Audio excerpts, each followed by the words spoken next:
I'm Ian Wright, and you're watching RWD Football.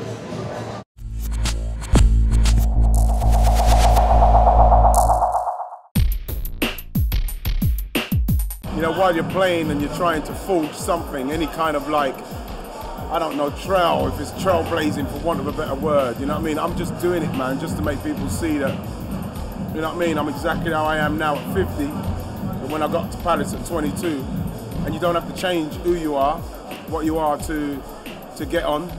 Yes, you have to refine yourself because there's certain situations you're going to find yourself in where you're going to have to act accordingly and have respect for your surroundings and people. That is only natural, and football's taught me that. Because in certain instances I've been forced in situations where I've had to show some proper decorum. And I'm quite pleased to say that I've done that really, really well, and I'm very proud of myself. But I wouldn't change anything about the way I am. You've got to blast it, you've got to have faith in yourself, you've got to be extravagant. I can't look back and think that there was anything that I would have done differently because it went really well. I get a lot of people on the Twitter feed and meet me on the street and they say, my dad's an Arsenal supporter because of you, I'm an Arsenal supporter because of you. Can't get any higher accolades than that. I think Chelsea, they said their parade was something like 70, 80,000, Man City's was maybe 80, 90,000, I don't know. Arsenal, 250,000. And when I've been battering on for years and years about Arsenal winning things and what it means, because I know what it means, I know what it means to the fans. 250,000 people came out. What's Jack getting stick for? What do you honestly expect Jack to sing in front of 250,000 Arsenal fans when you've just won the FA Cup, you ain't won anything for 9 years? They're lucky that wasn't me. So when you're amongst the Arsenal fan, you're amongst Arsenal, you're safe. Arsenal's safe with him. Arsenal makes me feel safe, and Jack will be safe because whatever people say about him and what he's done about Tottenham, whatever they want to say, he's safe because he's amongst Arsenal.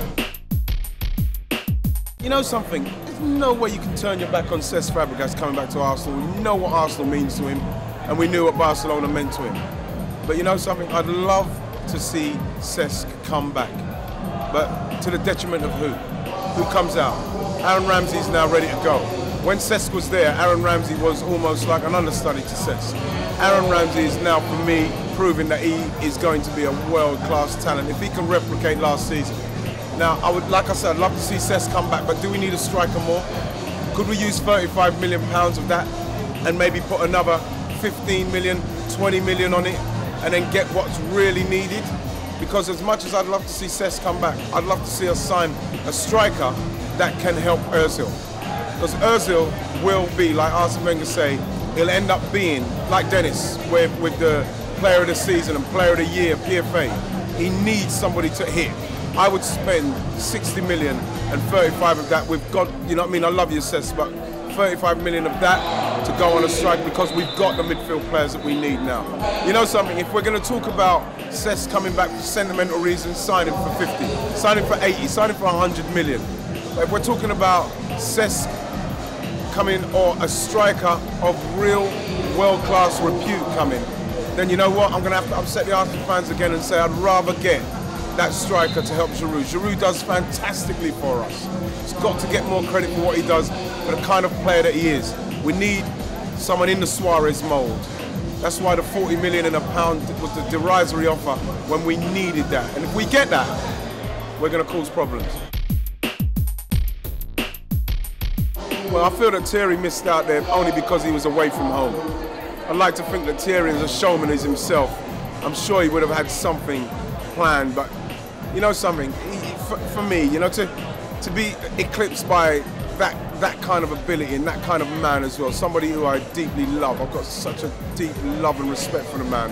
You know, if I'm gonna come in second to anyone, it's gonna be him. World Cup winner, Euro Championship winner, Champions League winner. I don't know what else he's won. Everything. He's won all the major tournaments, and I'm coming in second to him.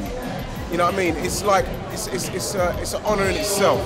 That's what it took to come and eclipse me, and I'm quite proud of that, and I'm quite proud that in my life I can say yes, I don't mind coming in second to that kind of ability.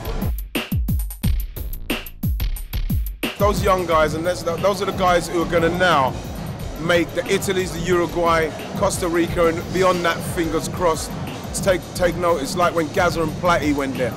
You know, that's what's got to happen. We need two people that's going to burst out of the blocks and let people say, I don't care who you are, I'm here to go that way and you're not going to stop me. And I'm going to bring my team with me. Yes, our defence is pretty weak. I think our goalkeeper's good enough.